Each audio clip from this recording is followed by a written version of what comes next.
అలసిన వానికి ఊరడించు మాటలు. సహోదరుడు భక్తి సింగ్ గారి పరిచర్య నుండి సేకరించిన అనుదిన ధ్యానములు. ఆగస్టు 1.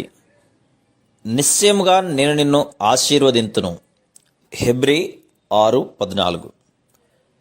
యాకోబు బేతేలునకు ప్రయాణమైపోచుండగా దేవుడు అతనికి ప్రత్యక్షమై అతనితో ఇలాగును చెప్పెను, నీ దేశమునకు నీ బంధువుల యొద్దకు తిరిగి వెళ్ళుము, నీకు మేలు చేసేదను. ఆదికాండము 32:9. దేవుని స్వరం వినుట ఎంత గొప్ప ధన్యత!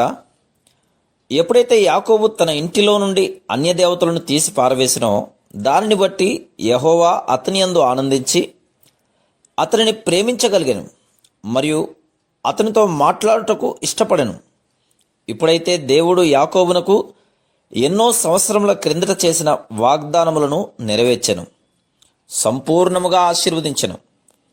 ఇదిగో, నేను నీకు తోడయుండి నీవు వెళ్ళు ప్రతి స్థలమందు నిన్ను కాపాడుచు ఈ దేశమునకు మరలా నిన్ను రప్పించదను.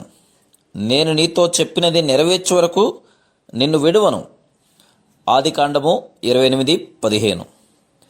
మనలో చాలామంది ఆయా సందర్భములలో, అనగా క్రొత్త సంవత్సర దినమున, పుట్టిన దినమున, లేక ఏదైనాను ప్రత్యేక సందర్భములో దేవుని నుండి వాగ్దానములను పొందుదుము.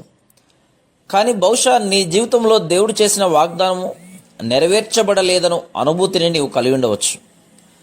నిజమే.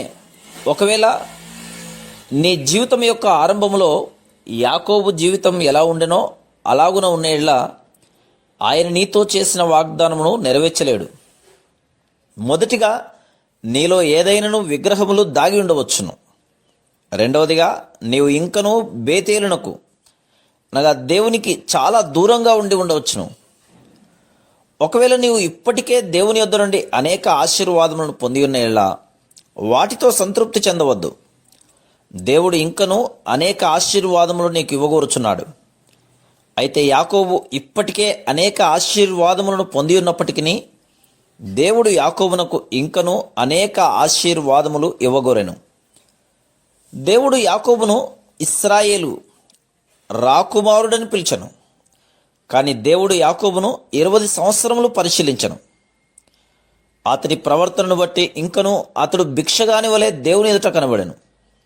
కనుక దేవుడు యాకోబుతో, నీవు ఇంకా ఏమాత్రము భిక్షగానిగా కాక రాకుమారునిగా జీవించవలనని మరొకసారి మాట్లాడుచూ వచ్చెను. ఇప్పటి నుండి యాకోబు ఒక రాకుమారుని వలె జీవించుటకు నేర్చుకొనెను. ఎప్పుడైతే యాకోబు తన ఇంటిలో నుండి అన్య దేవతలను తీసి పారవేసి బేతేలునకు ప్రయాణమైనో అప్పుడు అతడు రాకుమారుని వలె జీవించవలనని నేర్చుకొనుట ఆరంభించనని రుజువైంది. దేవుడు అతనితో ఇలాగున చెప్పెను, నీవు రాకుమారుడవు, రాజులను నీ గర్భవాసమున పుట్టెదరు.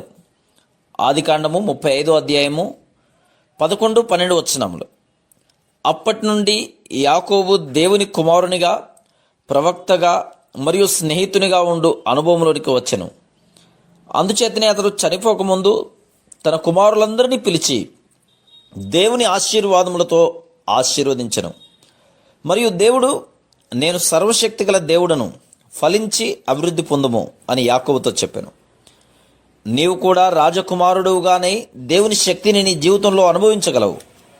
నీవు ఎన్నటెన్నటికి అధైర్యపడువాడవుగా ఉండవు. Praise the lord.